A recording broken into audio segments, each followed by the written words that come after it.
Chapter 21, David makes things right for the people of Gibeon.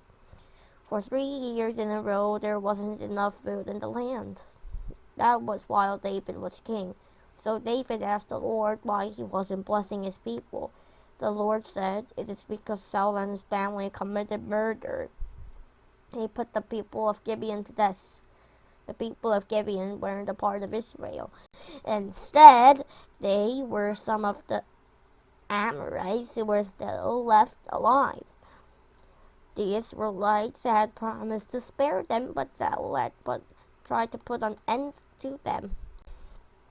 That's because he wanted to make Israel and Judah strong. Now King David sent for the people of Gibeon and spoke to them.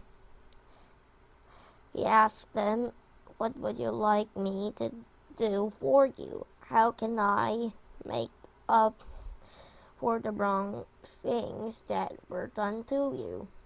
I want you to be able to pray that the Lord will once again bless his land." The people of Gibeon answered them. They said, "No amount of silver or gold can make up for what Saul and his family did to us, and we can't put anyone in Israel to death. What do you want me to do for you?" David asked. They answered the king, "Saul nearly destroyed us. He made plans to wipe us out. We don't have anywhere to live in Israel. So let 7 of the males in his family line be given to us. We'll kill them. We'll put their dead bodies out in the open in the sight of the Lord. We'll do it at Gibeon of Saul." Saul was the Lord's chosen king. So King David said, "I'll give 7 males to you." The king spared Mephibosheth.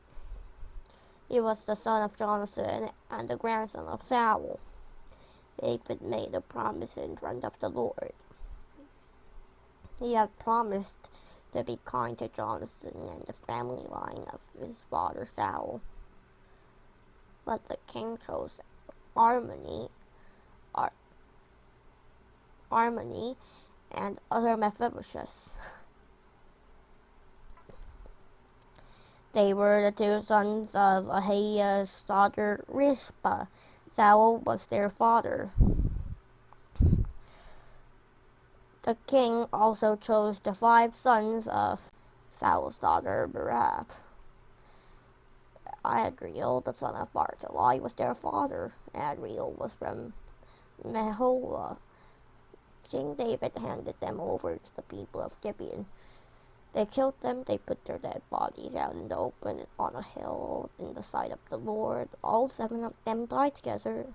All killed.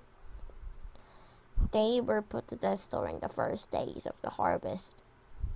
It happened just when people were beginning to harvest the barley.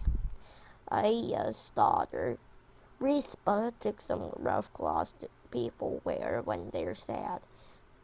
She spread it out for herself on a rock. She stayed there from the beginning on the harvest until it rained. The rain poured down from the sky on the dead bodies of the 7 males. She didn't let the birds touch them by day. She didn't let the wild animals touch them at night. Someone told David what Rizpah has done. She was Ahiah's daughter and Saul's concubine.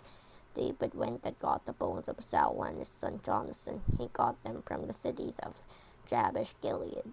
They had stolen their bodies from the main street in Bethshan. That's where the Philistines had hung their bodies up on the city wall. They had done it after they struck Saul down on Mount Gilboa. David brought the bones of Saul and his son Jonathan from Jabesh Gilead. The bones of the 7 males who had been killed and put out in the open were also gathered up.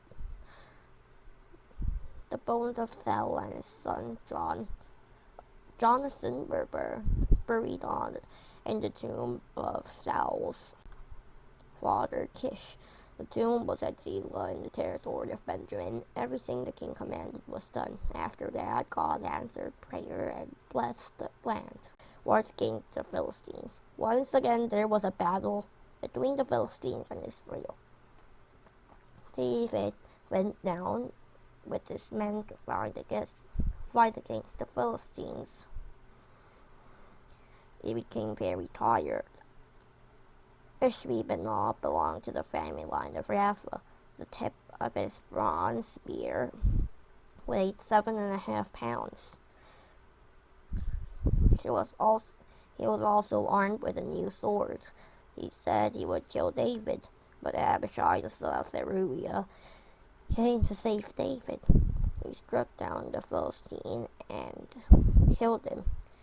Then David's men made a promise. They said to David, "We never want you to go out with us to battle again. You are the lamp of Israel's kingdom. We want that lamp to keep on burning brightly." There was another battle against the Philistines. It took place at Gob. At the time, Sibbecai killed Saph. Sibbecai was a Hushite. Saph was from the family line of Rapha. In other battle against the Philistines at Gob, Elhanan killed Goliath's brother. Elhanan was the son of Jair from Bethlehem. Goliath was from the city of Gath. His spear was big as a weaver's rod. There was still another battle. It took place at Gath. A huge man lived there. He had 6 fingers on each hand and 6 toes on each foot. So the total number of his toes and fingers was 24. He was also from the family of Rapha. He made fun of Israel, so Jonathan killed him. Jonathan was the son of David's brother Shemiah. Those 4 Philistine men lived in Gath. They were from the family line of Rapha.